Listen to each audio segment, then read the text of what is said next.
Hello दोस्तों, क्या आपको कभी ऐसा लगा है कि आपके पास पर्याप्त समय नहीं है या आप अपने पास मौजूद समय का गलत इस्तेमाल कर रहे हैं? आपके लिए ये सब एक कठोर प्रश्नों की तरह लग सकता है, लेकिन ऑथर रॉबर्ट सी पोजन अपने बुक एक्सट्रीम प्रोडक्टिविटी में ये कहते हैं कि एक्सट्रीम प्रोडक्टिविटी के लिए कोई भी इंसान को ये सब सवालों को कंसीडर करना होगा। वो कहता है कि कोई भी इंसान अपने लाइफ में एक्सट्रीम प्रोडक्टिव बन सकता है और इसके लिए उसे सुपरमैन होने का ज़रूरत नहीं है या उनके पास ज़्यादा समय होने का आवश्यकता भी नहीं है, बल्कि उन्हें यह सीखना होगा कि वो उसके दिमाग को कैसे हैक कर सकते हैं और उनके पास जो समय अवेलेबल है उसका सही तरीके से इस्तेमाल करने का टेक्निक को सीखना होगा। आगे की इस वीडियो में आप लोग यही चीज़ को सीखेंगे। So let's start. Chapter number 1, make the most of your time through prioritisation.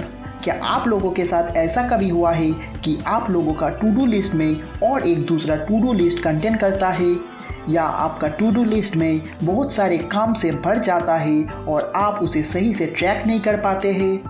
क्या आपको कभी ऐसा लगता है कि अगर कुछ ऑटोमेटेड टूल्स होता जो आपके टू डू लिस्ट को ऑटोमेटिकली ट्रैक रख पाता और उसे डेली मॉनिटर करता? आज की डिजिटल वर्ल्ड में आपके टू डू लिस्ट को ट्रैक करने के लिए टूल्स अवेलेबल है, लेकिन ऑथर कहता है आपको अपने टू डू लिस्ट से हर एक काम को ख़त्म करना होगा।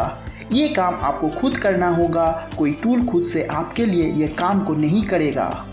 आज की डिजिटल वर्ल्ड में कई सारी चीज़ें अवेलेबल है जिससे इंसान डिस्ट्रैक्टेड होता है और इसीलिए उनके लिए कोई भी एक काम को फोकस रखकर टाइम पर ख़त्म करना मुश्किल हो जाता है। आपको अपने टू डू लिस्ट के साथ अलाइन रहने के लिए और कोई भी टास्क को टाइम पर ख़त्म करने के लिए सबसे पहले आपको टू डू लिस्ट में से सारे काम को प्रायोरिटाइज करना होगा।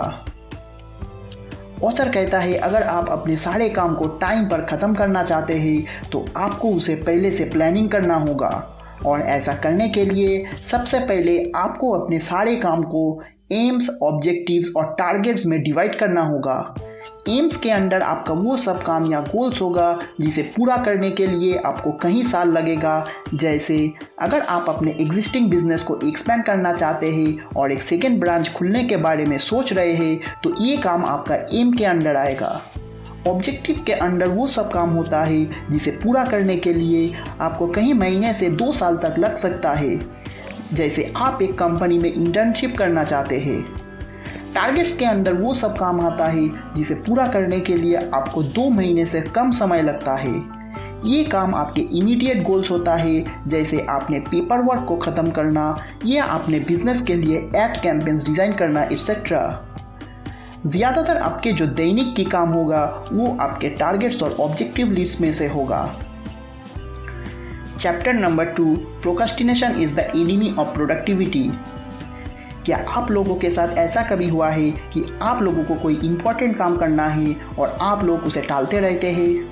फॉर एग्ज़ाम्पल, आपको सुबह जल्दी उठ के कुछ इम्पोर्टेंट काम करना है, लेकिन जैसे ही अलार्म बजता है आप लोग अलार्म को बंद करके फिर से सो जाते हैं और आप अपने आप से ये कहते हैं कि कल से आप काम को शुरू करेंगे।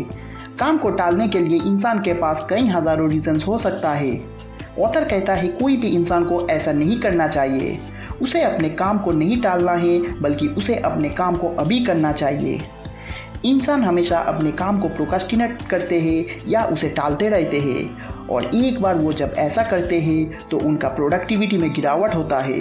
ऑथर कहता है अगर आपको अपने प्रोडक्टिविटी को बढ़ाना है तो किसी भी हालत में आपको प्रोक्रास्टिनेशन को अवॉइड करना है, और ऐसा करने के लिए वो कहता है कि कोई भी काम को आपको छोटा छोटा पार्ट्स या चंक्स में डिवाइड करना होगा। आपको एक बार में सिर्फ उस काम के एक छोटा पार्ट को ख़त्म करना है। एक बार आप जब एक पार्ट को ख़त्म कर लेते हैं तो आप अपने आप को रिवॉर्ड कर सकते हैं। आप अपने आप को रिवॉर्ड करने के लिए एक छोटा ब्रेक ले सकते हैं या कुछ और कर सकते हैं जिससे आपको रिलैक्स महसूस होता है, और इसके बाद आपको अगला पार्ट को ख़त्म करने के लिए फोकस डालना है, और ऐसे ही एक एक करके आपको सारे पार्ट्स को ख़त्म करना है। फॉर एग्ज़ाम्पल, अगर आपको एक 50 पेज का डॉक्यूमेंट पढ़ के एक प्रेजेंटेशन बनाना है तो अगर आप इस पूरे काम को सिर्फ एक ही काम के नज़रिए से देखेंगे तो इसे टालने का हाई चांसेस है। लेकिन अगर आप यही काम को छोटा छोटा पार्ट्स में डिवाइड करके इसे करते हैं तो आप इसे आसानी से ख़त्म कर पाएंगे। आप एक पार्ट में 10 पेज करके पढ़ सकते हैं और इसके बाद अपने आप को रिवार्ड करने के लिए आप एक छोटा वॉक के लिए जा सकते हैं या चाय पी सकते हैं या कुछ और कर सकते हैं जो आपको पसंद है। फिर वापस आने के बाद आपको अगला चंक का 10 पेज पढ़ना है और ऐसे ही आपको उस काम के हर एक छोटे छोटे पार्ट्स को धीरे धीरे ख़त्म करना है और ऐसा करने से आप अपने एक्चुअल काम को बिना टाले टाइम पर ख़त्म कर सकते हैं। Chapter number 3, if a task is worth doing it's worth doing badly. Author कहता है कि आपके टू डू लिस्ट में से कुछ ऐसा टास्क होगा जो आपको करना है लेकिन वो उतना इम्पोर्टेंट नहीं है। फॉर एग्जाम्पल, आपके कई सारे दोस्तों ने आपको व्हाट्सएप में मैसेज किया है।